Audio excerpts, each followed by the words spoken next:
Assalamu alaikum wa rahmatullahi wa barakatuh. Welcome to another edition of Talking Point. My name is Fahraaz Patel. We are coming to you from Hilaal TV, channel 347 on the various DSTV packages. We are broadcasting live from our studios here in Ravonia. I'll be in your company for the next 50 to 55 minutes. Today, our topic is about a motion of no confidence. How does it work? And will the opposition, who are currently sitting in parliament, be successful in having that motion of no confidence against President Cyril Ramaphosa? Now, there are various constitutional elements that come into fray when needing a motion of no confidence to happen. Last week, 7 opposition parties held a press briefing outlining their plans to go ahead and make this happen. The question is, can they succeed? Before, when President Jacob Zuma was the sitting president, various motion of no confidence happened, but unfortunately it was not successful from the opposition party's point of view. And fortunately for the ruling party, the ANC, they were able to go ahead and be successful. So to explain how a motion of no confidence works and to explain the progress of how it is right now for it to happen, let me welcome my 2 guests. My first guest is Sibusiso Mtwabe. He is the national spokesperson of the African Transformational Movement, who of course have been leading the motion of no confidence against President Ramaphosa. And I have with me also Unathi Mbebe. She's an attorney at Mbebe Fuba Murray Attorneys in Cape Town, and she is a constitutional law expert. Good evening to everyone, and thank you so much for joining us. Well, good evening, my brother and the listeners, the viewers at home. Thank you for hosting us. No, it's an absolute pleasure. And a good evening to you also, Unathi. Good evening for us. Thank you for having me today. No, it's an absolute pleasure. Sibusiso, I'm going to start off with you. 2 months ago, the ATM had brought forward this Section 89 motion to impeach the president. But the motion of no confidence from the ATM had not just started 2 weeks ago. They had started quite some time back, as far as last year. Can you explain to us the ATM's belief as to why President Cyril Ramaphosa needs to be removed from office before, obviously, the allegations against him at his Palapala home? Well, thank you, my brother. Once again, good evening to your viewers at home, and thanks for the opportunity. Yes, it's true that we're the first party to bring to the office of the Speaker a motion of no confidence to the President. That one was about 2 years ago regarding his performance. Okay, we seem to be having a bit of a technical issue there with Sibusiso. We hope to get him back soon. Of course, these things do happen with technology where sometimes we're not able to go ahead and get him. So we're going to try and make sure that we can get him again. I'm going to bring in Unathi into the conversation. Unathi, somebody may be sitting at home and asking, okay, so how do we go ahead and table a motion of no confidence? Is it as easy as arriving at Parliament one day and all the opposition stand up and say, well, we don't want the president there because we feel he's not doing a good job? But there's constitutional processes that come into this. Maybe explain to the viewers how this process goes. Okay, thank you, Fahraaz. Basically, what happens is that any member of the assembly can bring forward a motion that would require that a president be impeached. But now this motion can be brought on the basis of Section 189 of the Constitution. So once Section 189 of the Constitution basically says it's the removal of the president. But now there's guidelines as to how a president is supposed to be removed and what are the basis for the removal of the president. So if the members of the assembly believe that there's a violation of the law, there's misconduct, and the president is not fit to continue his office duties, his or her office duties, then they can table a motion of impeachment against the president. So basically what happens is they have to bring this forward to the Speaker of the Assembly, and then the Speaker will evaluate and appoint independent experts. It's normally 3 legal experts who will then verify and look at all the evidence that's brought before them. to see if really that there has been a violation and there has been misconduct, and if also the president is not fit to carry out the duties of the office. And then, having said that, once the experts are of the view that they can draft a report that must now be brought forward into the National Assembly, that must be held up for a debate. And then now, if that report stipulates that the president must in fact be impeached, then that report must now be referred to the impeachment committee, which then after they have also evaluated it, then it must be up for the debate at the National Assembly. And then in order to pass that motion, there needs to be a 2/3 majority of the votes. Then that will then determine if the president must be impeached or not. Unati, what's interesting is that when you read Section 89 of the Constitution, and of course, especially when it comes to impeachment process, there's very fine lines, because it is up to the prerogative of the Speaker of the Parliament for this to happen and for her to go ahead and obviously, select an independent panel to look into the sitting president and whether he's done anything or any wrongdoing. Again, that is something that a lot of opposition parties look at and say, well, how biased can the Speaker of Parliament be? Do they have those concerns? Are they rightful to have those concerns, knowing that there's a strong possibility that the Speaker may not allow for the motion of no confidence to happen in the National Assembly? Well, those concerns are valid, but also you must understand that there's a National Rules Committee that also adopted a notion of the rules that guide and regulate as to what the process is, and also outlines the duties of the Speaker in terms of when the Speaker of Parliament is faced with such proceedings. So it is of concern to the members of the National Assembly that will the Speaker appoint a panel that really is independent, and also I guess it's basically one of those things, then a background check would have to be done, but I guess it's also a waiting game, because now also remember, this panel that has to be appointed, it must be clear from the reports that they draft is that they must be impartial. They must rule out of this report without fear or favor, and there must be no prejudice. So those are also some of the rules that I guess to some degree would let the members of the Assembly put them at ease to some degree, but if that's the way I would put it. Yeah, it's interesting to see whether, of course, how that independent panel will work out, should obviously the Speaker of the Parliament go ahead and take the next proceedings to this. Well, we will be joining you after the break. Hopefully, we will have Sibusiso Mqwabe with us to go ahead and obviously give the ATM's perspective and, of course, complete his answer to the question I asked him earlier on to the proceedings for the impeachment process against President Ramaphosa. Do stay tuned to Talking Point. We'll be back after the break.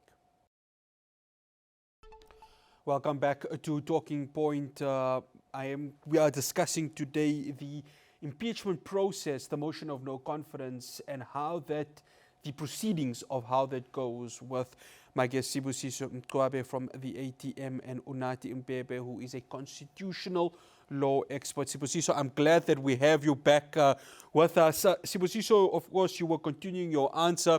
Please do go ahead. Well, thank you, my brother.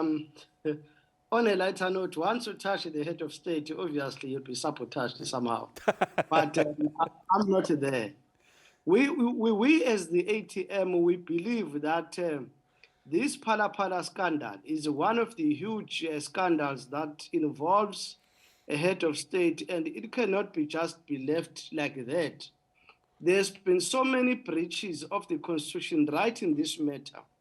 Remember, when the president takes an oath of office, he affirms that he will protect and defend the Constitution at all costs. He is the number one citizen who must protect and enforce the rule of law every time. Now, these scandals, number one, the Constitution gives us a belief that states that a head of state, member of cabinet, the minister, deputy minister, can't be involved in any paying business while occupying the seat of office. But in this case, the president admitted himself that the money that was discovered under his mattress and cupboards was the money that is getting out of the sale of games, cattle and animals, which in its own is a violation of the oath of office. But number two, the president never reported the matter the Constitution requires. It's only later when it was discovered and revealed by Mr. Arthur Fraser that is now coming out to say he will work together with the law enforcement agencies. When he never reported the matter, he never involved these agencies in the first place. So all those things indicate to us that there might be some serious breaches outright that the president has committed. That is the reasons that prompted the ATM to bring this Section 89 inquiry or motion to the office of the Speaker of the Republic of South Africa. We believe that the state president has some cases to answer in this matter. Sibusiso, 2 months ago, of course, you tabled a section of 89, the ATM. How far is that now? Because from my understanding is that it seems to be staggering at this moment, and it's sitting with the Speaker of Parliament, Mrs. Nosiviwe Mapisa Nkakula. So from the ATM's perspective, how far is that process close to happening in terms of there being a motion of no confidence sitting? Well, a few weeks ago, the Speaker of Parliament wrote back to us to say that our motion finally complies with all requirements that her office needs.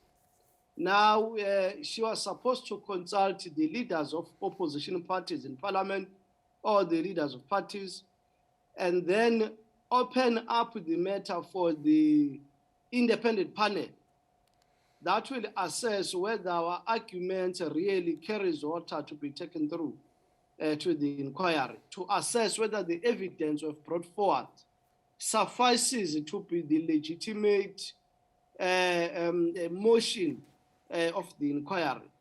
So where we are standing now is that we should be, as opposition parties in Parliament, including the ruling party, by the way, forward the proposed names of legal experts, might be the retired judges or any other legal experts, to form the panel of experts of 3 people who will look at our application, whether it can really be taken through to the Section 89 impeachment inquiry. We are at that stage now. We understand that by September, everything must begin, as per the indication from the Speaker's office. That is where we are right now. But we are happy that things are moving at the pace that we want. Sibusiso, I asked Unati an important question, and one of those questions was the impartiality, because when we look at the Constitution, when hiring those legal experts, there must be a sense of impartiality with regards to who the Speaker of Parliament appoints. Now, we would like to believe that, of course, the Speaker would go for a non-biased approach in getting legal opinion. As the ATM, do you believe that that will happen, or do you express concerns of who the legal experts could be? Well, for now, we don't have concerns in terms of the impartiality of that panel, because we also will be submitting our own proposal. Other political parties will be supporting, will be bringing their proposals. So everyone will be bringing that parliament, will be bringing the proposal from his party, from her party. Then we look at the process from there. For now, we do not have reasons to cut aspersions to those who will be nominated, because we don't know who are they as we speak. But again, let me raise this important point. Just last week, a number of opposition parties came together to have a meeting of how to hold the president accountable in this regard. We are the part of that cluster of opposition parties who are looking at this matter. So we believe that with our colleagues, we'll be able to monitor even the office of the speaker, even that panel itself that is doing the work without fear and favor, as neutral as possible. So that is why I'm saying for now, we don't have any reasons to cut a species to that particular panel. Unathi, I want to bring you into the conversation. A political party like the ATM, of course, with all due respect to them, they don't hold as much seats as what the EFF or the DA would hold. But this is the beauty of our democracy, isn't it? That all it needs is even a party who has 2, 3, or even 4 seats within the National Assembly can table a motion of no confidence using the Section 89 process to go ahead and, of course, have a motion of no confidence to happen. How important is it in a functioning democracy that we can have something like this? Unathi? I think that's actually, yes. Can you hear me now? Yes, I can hear you. Please do go, Ed. Yes. That's actually very important, and I appreciate the fact that it doesn't have to for a motion of no confidence, or actually in this case, an impeachment to be brought forward. You don't actually need, there's no clear indication that perhaps there must be 50% of the House to bring this motion in order for it to be effective. I appreciate the fact that any member of parliament of the National Assembly, whether 1, 2, 3, or 4, if you feel, or if that party-specific personnel or individuals feel that there is a violation of the Constitution and there is a violation of Section 89 of the Constitution, and there is a misconduct that the president has done, and the president is failing to actually carry out the functions of his office, then they're able to do that no matter how minority they are in. So I think that actually it gives them a voice in terms of so that proceedings can be effected in that regard. Yeah, and I think that's the most important aspect with regards to the functioning democracy, that no matter how many seats you hold, that there is a sense of, rights that are given to you as a member of parliament. And Sibusiso, of course, you being a former member of parliament, the importance of this, because we've seen motion of no confidence happen before, whether it was successful, whether it, of course, did not go through, that this democracy allows for a political party, no matter how many seats they hold in parliament, that they can go ahead and they can have their voice in the National Assembly. Yes, well, it's very important that each party, regardless of your seats, that has been what other people are saying to us, that why do you make this noise? Because you don't have numbers. And it questions the intellectual capacity of those individuals, because once you are elected by your constituency to represent them in parliament, as the attorney have said, it says, stand up and speak for your membership, stand up and speak for your people. It doesn't say, because we don't have numbers, fold the arms and sit down in that parliament for full term of 5 years. That's what the democracy doesn't say. So as a party, as the ATM, we are proud that we've been making such contributions to parliament that seeks to hold the executive accountable. Just example, remember how during the Zondo Commission, how parliament was badly criticized for not playing its oversight role over the executive. And this is exactly what the ATM seeks to correct, that if the executive is wrong, let's stand up and make them to account. Because we believe that it's our duty as members of parliament to do so. So the issues of seat is neither here nor there. But most importantly, this time I've said, almost all opposition parties now are on our side to say, let us hold these people accountable, meaning the numbers that we have now are more than what people see physically. Because all parties are saying, let's make this issue an issue that can make the public to see as opposition parties, we are united in that parliament. As opposition parties, we are holding the executive accountable. Well, after the break, we will be continuing this conversation. One party, though, that did not attend the press briefing last week is the Democratic Alliance, who is, as we speak at this moment, the main opposition to the ANC in the National Assembly. Do join us after the break as we will continue this conversation on Talking Point.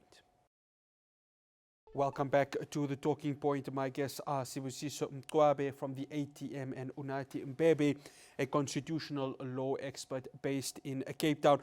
Unathi, I'm going to come through to you. The DA, of course, they did not attend last week's press briefing with the 7 other political parties.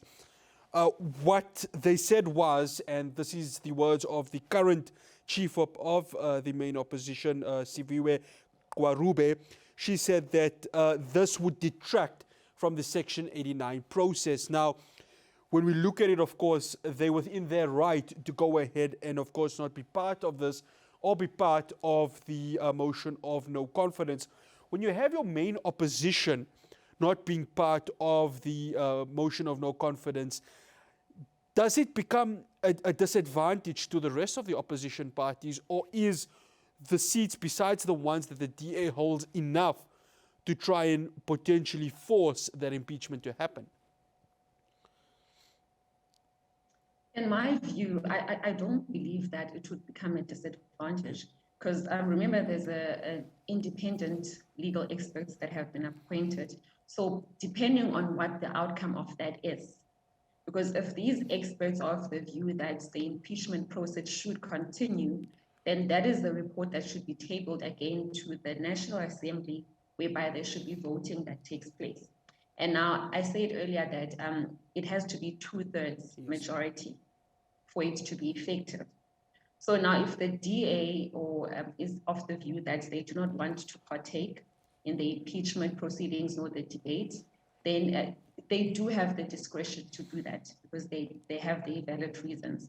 But I believe that if all the other small parties can gather together, I mean, to some degree, because remember also the speaker has a discretion. This can be done in open ballot or it can be done in secret ballot. And we don't know now who will vote at the time, who will not vote. So they might abstain now, but when it comes to the voting process, it's a 50-50 game. That's just the opinion that I have. And we are going to come to that open ballot and closed ballot because we saw that, of course, in 2017 when there was a motion of no confidence proceedings against then President Jacob Zuma, and of course how that went ahead. Sibusiso, to you, the DA, of course, not partaking in last week's press briefing. Is that a concern for the ATM and the other 6 opposition parties, or are you confident that even without them, and this is, of course, hypothetically speaking, because their mind may change come closer to the time should the Speaker grant the proceedings to happen, are you confident that the ATM, along with the other 6, can still be successful in the impeachment process? Let me clarify that the DA has never boycotted the meeting of political parties. They are with us. There were some few things that they raised, including the committee. Yeah, I just want to bring that up. Sorry for letting me intruding. It said that they're concerned that it would detract from the Section 89 process. So you're saying, Sibusiso, that they haven't fully detached themselves from it? No. Remember, these meetings are ongoing. Okay. We still, as opposition parties, gonna meet going forward. That was the resolution of the very first meeting, that we'll be engaging each other, trying to meet each other along the way until we achieve what we want. So the Democratic Alliance has not explicitly or in any other way boycotted these meetings.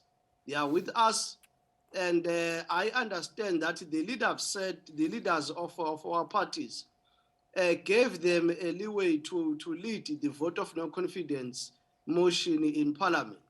So that is how things stand for now. We are not worried. They are with us.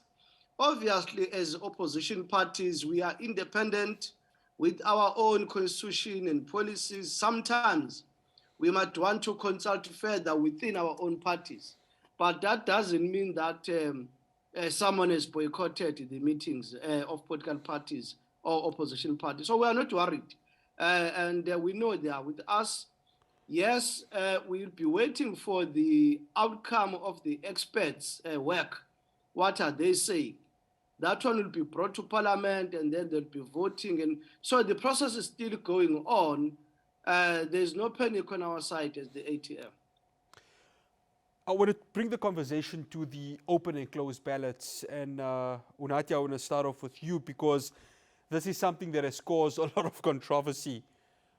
We saw, obviously, during the tenure of former President Zuma, that the ANC members, many of them, of course, naturally so, would go ahead and choose the closed ballot, whereas, of course, the opposition, by them, of course, virtue of them being the opposition, would want a closed ballot. From a constitutional perspective, maybe give the viewers an idea of the open and closed ballots, and, of course, how does that work, and where does the prerogative lie with regards to that happening? Sorry, can you please repeat your question? I was talking about the open and closed ballots, and of course the prerogative that the national speaker has in allowing either one of the two to happen in a motion of no confidence. Okay, I think because there's a national rule committee that establishes the rules of Parliament in terms of the impeachment proceedings, those rules, part of them, they actually grant the speaker certain powers, which in this case it goes, if you look at when we vote as a country, for instance, we've got a discretion that it can be, it's a closed ballot because we are entitled to that as it's our constitutional right, and the Constitution is the supreme law of the land and it should not be violated. And all the individuals are covered by the Constitution and those rights prevail. So if the speaker decides for the sake of, this is just obviously in my opinion, for the sake of, maintaining, I don't want to say chaos in the National Assembly, then she does have a discretion to actually decide, okay, let's do this via a closed ballot, provided that the process is also done in a fair manner. That's just my view.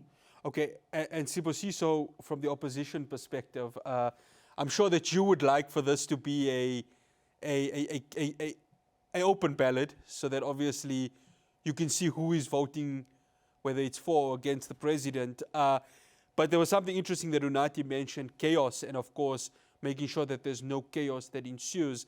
As the opposition, would you prefer the open or the closed ballot? And we're basing this on history, where many of the opposition had still preferred the open ballot. Well, as a party, we've been pushing strong, my brother, for the secret ballot. Remember, members of parliament must do their work without fear nor favor. They must do their work with conscience. If it's an open ballot, it runs a risk where people will be intimidated by their parties, where people will be told how they vote, how they should vote, which is something we don't believe it's correct as a party. We've been pushing strong for the secret ballot, let members of parliament exercise their will without any interference. Let them use their conscience. They must use their seats that they occupy there to perform their work. There's a history in this country for political killings. And those things do not start outside work. They start from the chamber. You vote this way, you do this, I will get you on the way home. So these are the things that we want to avoid as a party. And remember, there's a decided constitutional court case in this matter of the UDM versus the speaker, where the same argument was brought forward, whether it should be secret ballot or open ballot. And the Concord make a very clear statement as to why the matter should be a secret ballot. So we are pushing for that. It'll be interesting to see, of course, when the proceedings do happen, whether the Speaker of the Parliament will go ahead and grant either a secret or an open ballot. Each or one of them has its pros and cons. Well, coming up after the break, we wrap up the conversation right here on Talking Point with myself, Fahraaz Patel, on Hilaal TV. Do stay tuned. Welcome back to Talking Point. My name is Fahraaz Patel. We are coming to you live from Hilaal TV, channel 347. Our topic of discussion today is impeachment processes and the proceedings that go into a motion of no confidence against a sitting president. Unathi, I want to come to you, and there was an important point that Sibusiso brought up when it comes to the, whether a secret ballot or an open ballot is the way to go. And we find that a lot of times bullying comes into the proceedings, where one member of parliament will say, well, you better vote for this one, or otherwise something will happen. You either lose your position or something of that sort. And there's also the other side of the coin, where we have such a beautiful democracy that allows for, the Constitution to take full effect. And you mentioned it, it's the supreme law of our country. But the question is how important is something like holding leaders accountable in the National Assembly to the advancement of our democracy and the enrichment of our Constitution? It's actually very important to hold our leaders, especially ones in the National Assembly, accountable, because they're members of the public and they are the public officials that should behave or conduct their behaviors in a manner that they lead by example, and they because there's other individuals that actually look up to them. And in all honesty, they also have the country's economy in the palm of their hands. So whatever they do and whichever behavior they actually conduct themselves in, it should be accountable. Because now as the broader public, if there's no accountability from the top, then the members of the public will now take a stance on the sense that if they cannot be held accountable, then rather that's why then we have lawless countries where people do things just because they see, if our leaders themselves are not held accountable, they get away with a lot of things, then, let's just do whatever we want to do, because then obviously also the laws of the country will not apply to us. So it's actually very important that our leaders, especially the ones sitting in the National Assembly, they conduct themselves in a manner that is exemplary to the broader public. Yeah, and I think that is important because, as you mentioned, they are public representatives that are voted by us as the citizens to go ahead and lead us in the National Assembly. And if they do go ahead and, of course, have any serious allegations or have committed any crimes that goes against the Constitution, then, of course, they need to be held accountable. Sibusiso, I'm going to read again, the allegations that former State Security Agency boss Arthur Fraser mentioned. That, of course, he laid that criminal complaint for committing breaches against the Prevention of the Organized Crime Act and the Prevention of Corrupt Activities Act of 2004, where he stated that a total of $4 million was stashed inside a couch of the president's home at his Palapala farm. Of course, this is money that has been not declared by the South African Reserve Bank. We heard the South African Reserve Bank saying that they are looking into it. We heard that various authorities are looking into this. Now, these are serious allegations because he is the sitting president of the country. My question is that his members in parliament, the ANC, are you confident that they will vote with their conscience, or just as history has shown us that they will vote for their sitting president in the National Assembly? Well, firstly, this is a very embarrassing allegation to any sitting head of state of evading tax and money laundering, as we can see it. So it's not something that parties or any party should defend. That is why you are pushing for a second ballot to make sure that even members of parliament from the ruling party do vote with their conscience, because there is no way to defend such a humiliation. Remember, my brother, this thing involves two countries, South Africa and I think Namibia. Namibia, that's correct, yes. In its own, in its nature, it risks the diplomatic relations between these two countries. And the person in the center of that is a sitting head of state.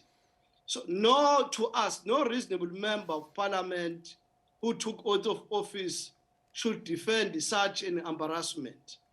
We believe that members of parliament from the ruling party will also vote with their conscience and take a proper decision to say, but he can come from our party as a leader, but what he has done is a serious breaches of a number of sections of the law and the constitution, and he can't be saved.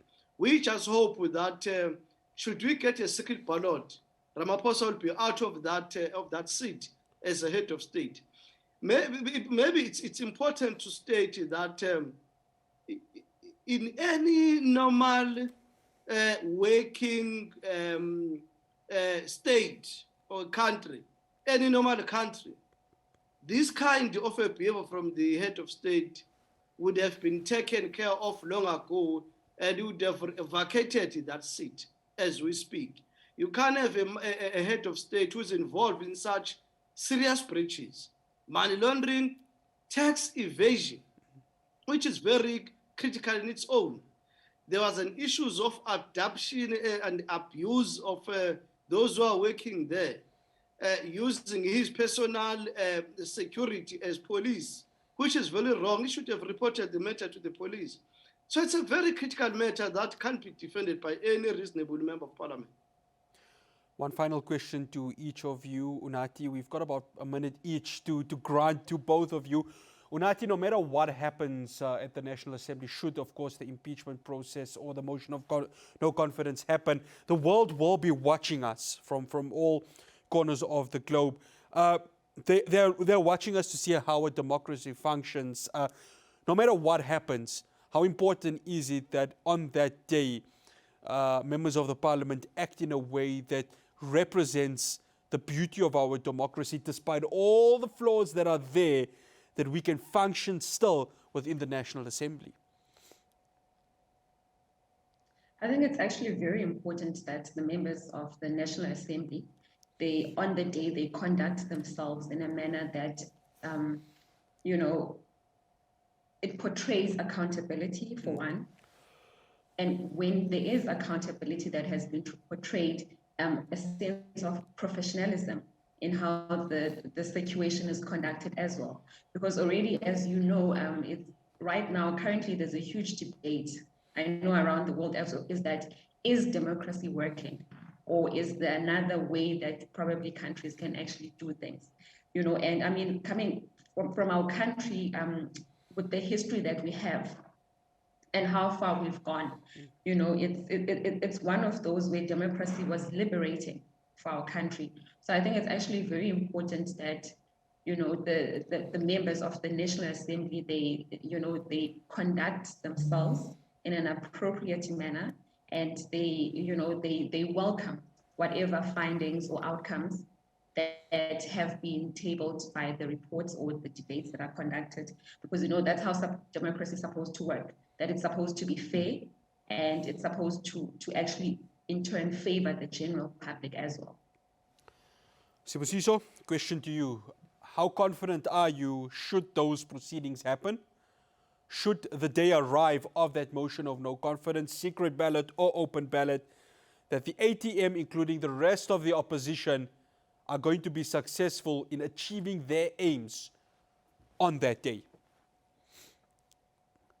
Well, we are highly confident that now that we've got our colleagues, other fellow opposition parties on our side, speaking one language, with one common vision, we are much confident come that day, should this panel find that really there's a case for Ramaphosa to answer, and we go forward with other inquiry processes. Once the matter comes to the National Assembly, we are very much confident that Ramaphosa will go. It's a high time this thing should have happened long ago. The man is not performing in his duties. The man is a moonlighting president. During the day, he's selling the khaki. At night, he's a union building, acting as a president. So it's a high time that we deal with him once and for all. We are much confident with our colleagues that should this matter come before the National Assembly, especially in the form of a secret ballot, we'll remove the president of the state. Well, it remains to be seen what is going to happen. Still a long way to go for that to happen, for a motion of no confidence to happen at the National Assembly. I'd like to thank my guest again for making the time for us, Sibusiso Mkwabe from the African Transformation Movement. He's their national spokesperson. And Unati Mbebe, attorney at Mbebe Fuba Murray Attorneys and a constitutional law expert. We thank you so much for joining us here on Hilaal TV. Thank you, my brother. No, it's an absolute pleasure. Well, there's still a long way to go. The opposition have brought forward their, of course, complaints or reasons why the impeachment must happen. It now rests on the Speaker of Parliament. She needs to appoint an independent panel. The independent panel needs to find whether there was wrongdoings into what President Cyril Ramaphosa did. Then only can we have a motion of non-confidence. It's still far to go, but if we are to have a functioning democracy, this could just go a long way in making sure that accountability happens. Remember, the president has not been found guilty as yet. These are still allegations. But based on that, these allegations can be used to impeach him as the sitting president. So we wait to see what happens right here in our National Assembly, in this beautiful country of ours, which is South Africa. From myself, Fahraaz Patel, and the rest of the team here on Talking Point on Hilaal TV, we say Jazakallah to you again, and we will see you again, same time, same place next week. Assalamu alaikum wa rahmatullahi wa barakatuh.